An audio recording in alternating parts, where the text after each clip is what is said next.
नमस्कार। खेल की इस खास पेशकश में आज बात होगी टीम इंडिया के कप्तान विराट कोहली की, जो आज मुंबई में लगा सकते हैं लगातार चौथा शतक और कर सकते हैं संगकारा के रिकॉर्ड की बराबरी। इसके अलावा बात होगी टीम इंडिया के पूर्व कप्तान महेंद्र सिंह धोनी की, जिनके फॉर्म ने बढ़ा दी है टीम इंडिया की टेंशन।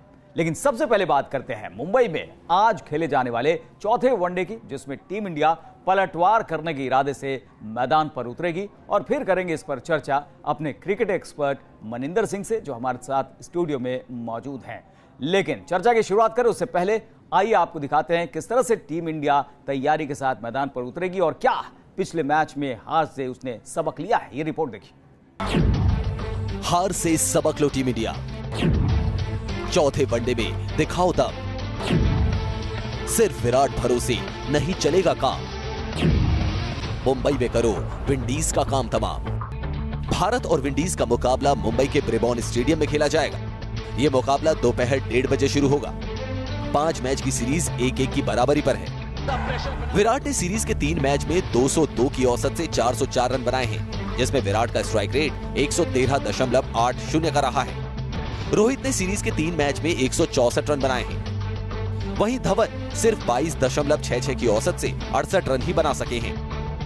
तो मुंबई पे सबकी नजरें टिकी हैं, जहां पर ये देखने वाली बात कि पुणे में जो हार मिली, क्या उसका बदला या उसका हिसाब बराबर टीम इंडिया कर सकती है। मनिंदर जी, देखा जाए तो 2 चीजें हैं। विराट कोहली लगातार सेंचुरी जमा रहे हैं, क्या चौथे मैच में वो शतक जमाएंगे, ये एक बड़ा सवाल। और दूसरा कि टीम इंडिया की परफॉर्मेंस लगातार नीचे जा रही है। पहले मैच में जीते, दूसरा टाई हो गया, तीसरा हार गई, चौथे में क्या होगा। देखिए, कहीं ना कहीं टीम इंडिया के बैलेंस की, जिसकी कप्तान ने भी बात की है, मुझे लगता है वहां पर थोड़ा सा फर्क पड़ रहा है। क्योंकि पिछले मैच में भी अगर आप देखें, केवल 6 ही बैट्समैन थे, उसके बाद 5 बॉलर थे। उन 6 बैट्समैन में से आपके विकेट कीपर बैट्समैन जो महेंद्र सिंह धोनी है, वो भी लय में नहीं है किसी तरह की। सो ये एक बड़ी परेशानी का सबब बन गया है। एक तो महेंद्र सिंह धोनी की फॉर्म, दूसरा टीम के बैलेंस में भी बहुत फर्क पड़ गया। क्योंकि आपके पास अगर 1-2 बॉलर ऐसे हो जो आपको 2-2, 3-3, 4-4 ओवर करके दे सकें, क्योंकि पहले हुआ करता था वीरेंद्र सहवाग आपको 2-3, 4 ओवर कर दिया करते थे, फिर आपके पास युवराज सिंह थे।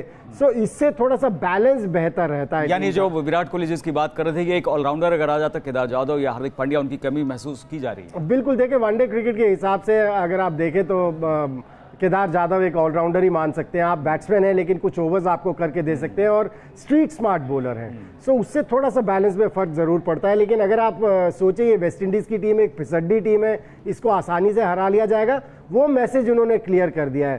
पहले मैच में भी 322 रन बनाए, दूसरे मैच में भी 321 रन बनाए और फिर टाई हुआ वो मैच। हालांकि वेस्ट इंडीज को जीतना चाहिए था, अगर एक्सपीरियंस होता वो जीत जाते।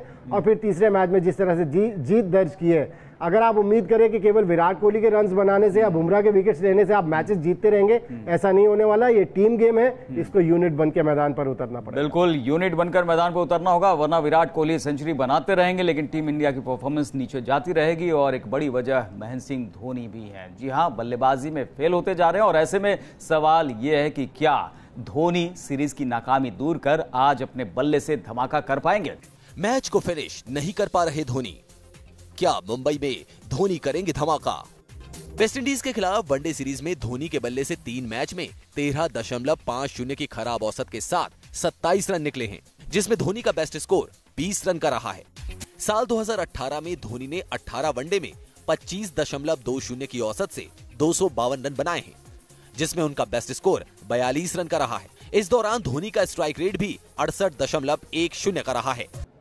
तो पूरी तरह से दबाव है महेंद्र सिंह धोनी के ऊपर, यह दिखाने के लिए कि अभी वो चूके नहीं हैं, उनके बल्ले से विस्फोट हो सकता है मनिंदर जी, लेकिन देर काफी हो रही है। देखिए, प्रेशर भी आ गया है महेंद्र सिंह धोनी के ऊपर। जिस तरह से वो शॉट्स खेल के आउट हो रहे हैं, जिस तरह के शॉट्स खेल के आउट हो रहे हैं, उससे पता चल रहा है कि उनके ऊपर दबाव है और इस दबाव को हटाना बहुत जरूरी है। क्योंकि जहां तक विकेट कीपिंग का सवाल है, वो कमाल कर रहे हैं विकेट कीपिंग में। उन्होंने पिछले मैच में देखे, जो 2 स्टंपिंग किए और जो 1 कैच उन्होंने पकड़ा, मुझे नहीं लगता कि ऋषभ पंत इतनी आसानी से वो काम कर पाते। और वो भी एक बड़ा इंपॉर्टेंट एस्पेक्ट है कि विकेट कीपर आपको इस तरह के डिसमिसल्स लेके दे, जिसकी वजह से आप सामने वाली टीम को ज्यादा स्कोर खड़ा नहीं करने दे। इस पे ये सवाल उभर जाता है कि अगर विकेट कीपिंग इतनी जबरदस्त कर रहे हैं और 2 या 3 जो है वो विकेट अपने बूते निकाल लेते हैं, तो 50 से 60 रन तो वैसे ही बचा रहे हैं। लेकिन फिर बॉलर्स नहीं बचा रहे ना। जो पिछले मैच में हाल हुआ था, 170 पर 5 हो गए थे, फिर उसके बाद 280 से ज्यादा का स्कोर बनवा दिया।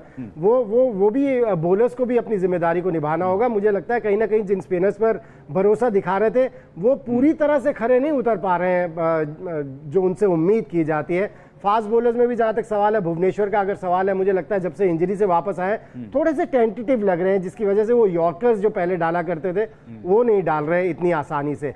सो ये सब परेशानियां तो है, लेकिन महेंद्र सिंह धोनी के बैट से रन्स नहीं निकलेंगे तो फिर आपको परेशानी होने वाली है, क्योंकि उनकी बैटिंग जब वो रन्स बना के देते हैं एक बैलेंस बनता है। सो मुझे लगता है कुछ ना कुछ गैम्बल करना पड़ेगा कैप्टन को। एक मैच में ओपन करने भेज दे, उन्हें बोले जाके अपना खुलकर गेम खेले, क्योंकि आप बैटिंग करने आते हैं 3 या 4 विकेट गिरे होते हैं और वो दबाव उनके चेहरे पर दिखता है कि मैंने रन्स नहीं बनाए हुए, मेरे बैट पर बॉल अच्छी तरह से नहीं लग रही।